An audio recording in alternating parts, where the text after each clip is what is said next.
आप सभी का हमारे YouTube चैनल पर हार्दिक स्वागत है। ज्येष्ठ मास में पड़ने वाले जितने भी व्रत होते हैं उन सभी में वट अमावस्या का व्रत, जिसे वट सावित्री व्रत के नाम से भी जाना जाता है, सबसे शुभ और फलदायी माना जाता है, जिसमें सौभाग्यवती महिलाएं अपने पति की लंबी आयु और अपने पति को हर प्रकार के दुखों से बचाकर उनकी सुख समृद्धि की कामना से व्रत रखती हैं। इस दिन महिलाएं व्रत रखकर वट वृक्ष के पास जाकर धूप दीप नैवेद्य आदि से पूजा करती हैं।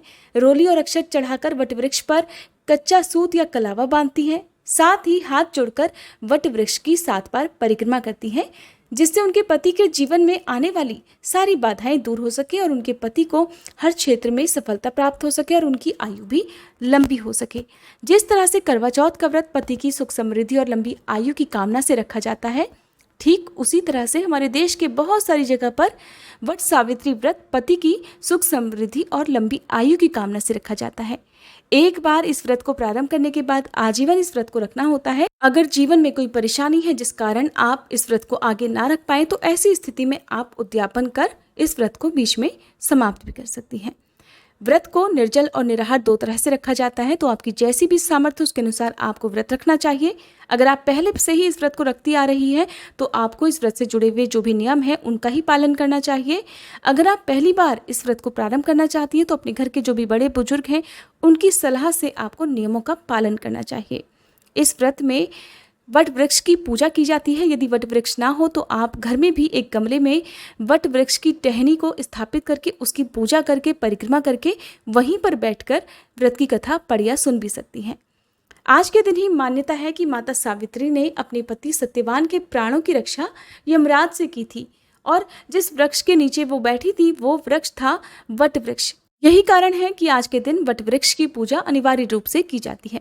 अमावस्या के दिन यानी कि वट सावित्री व्रत के दिन बांस की टोकरी में 7 तरह के धान के ऊपर यानी कि 7 प्रकार के अनाज के ऊपर सत्यवान और सावित्री की मूर्ति रखी जाती है। आप अगर चाहें तो बाजार से मूर्ति ले सकते हैं, नहीं तो आप घर पर भी मिट्टी से, जो कि शुद्ध मिट्टी से बनी होनी चाहिए, मूर्ति खुद बनाकर उनका श्रृंगार करके भी पूजा कर सकती हैं। सुबह के समय वट वृक्ष की जड़ में मीठा जल अर्पित किया जाता है, कलावा बांधा जाता है और पूजन करके व्रत की कथा पढ़ी और सुनी जाती है। आज के दिन भगवान श्री हरि और माँ लक्ष्मी जी के साथ साथ भगवान शिव और माँ पार्वती की पूजा भी की जाती है।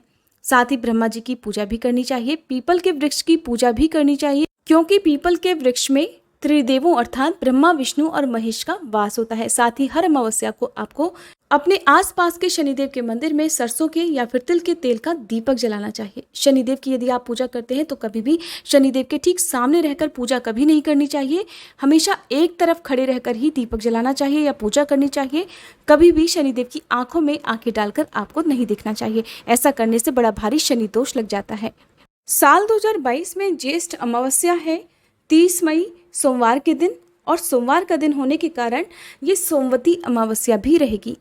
माना जा रहा है कि साल 2022 की अंतिम सोमवती अमावस्या है, इसलिए इसका महत्व और भी अधिक बढ़ जाता है।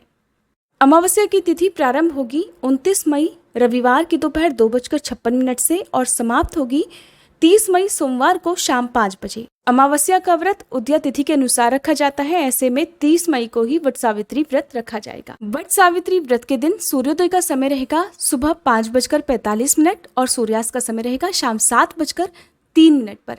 व्रत के दिन सुहागिन महिलाएं सारा सामान एक टोकरी में रखकर बरगद वृक्ष के नीचे जाती हैं। अगर आपके आसपास बरगद का वृक्ष ना हो यानी कि वट वृक्ष ना हो तो आप अपने घर में ही किसी भी साफ गमले में वट वृक्ष की टहनी रोपित करके उनकी भी पूजा कर सकते हैं। पूजा करने से पहले जो भी सुहागिन महिलाएं हैं उन्हें 16 श्रृंगार करना चाहिए, उसके बाद ही पूजा की तैयारी करनी चाहिए।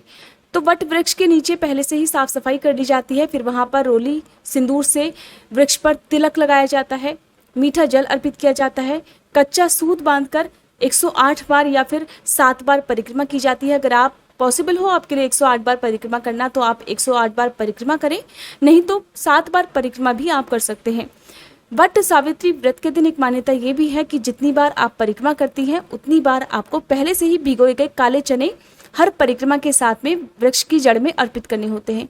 कहीं पर काले चनों से परिक्रमा की जाती है तो कहीं पर मूंगफली के दाने भी वट वृक्ष को अर्पित किए जाते हैं। तो आपके यहाँ जैसे भी मान्यता हो आप उसी के अनुसार पूजा करें।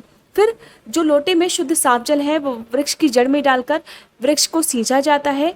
वट वृक्ष से अपने पति की लंबी आयु की कामना की जाती है। इस प्रकार वहीं पर बैठकर व्रत की कथा पढ़ी और सुनी जाती है। अगर आसपास सुहागिन महिलाएं हों तो एक साथ बैठकर भी पूजा की जा सकती है। आसपास जो भी महिलाएं हैं उन्हें व्रत की कथा सुनने के लिए आमंत्रित करना चाहिए। फिर सभी लोग अपने हाथ में जो भी अनाज है, चाहे वो गेहूं हो या धान हो, उन्हें रखकर या हाथ में फूल रखकर व्रत की कथा पढ़ें और सुने। उसके बाद श्रद्धापूर्वक ये जो फूल है वो वृक्ष की जड़ में अर्पित कर दिया जाता है। यदि आपके पास सत्यवान सावित्री की मूर्ति नहीं है, क्योंकि आज के दिन सत्यवान सावित्री की मूर्ति की पूजा भी की जाती है, तो आप ऐसे में खुद भी मिट्टी से मूर्तियां बना सकते हैं और उन्हें वृक्ष की जड़ में रख सकते हैं। अगर आप घर पर इस पूजा को करते हैं तो जो मूर्तियां हैं उनका फिर अगले दिन आपको विसर्जन करना चाहिए। अगर मिट्टी की मूर्ति है तो आप घर में ही गमले में पानी डालकर उसका विसर्जन घर पर भी कर सकते हैं। सुबह की पूजा करते समय फल फूल मिठाई अर्पित की जाती है और फिर अपने घर में जो भी बड़े बुजुर्ग हैं उनके और अपने पति के पैर छूकर आशीर्वाद प्राप्त किया जाता है।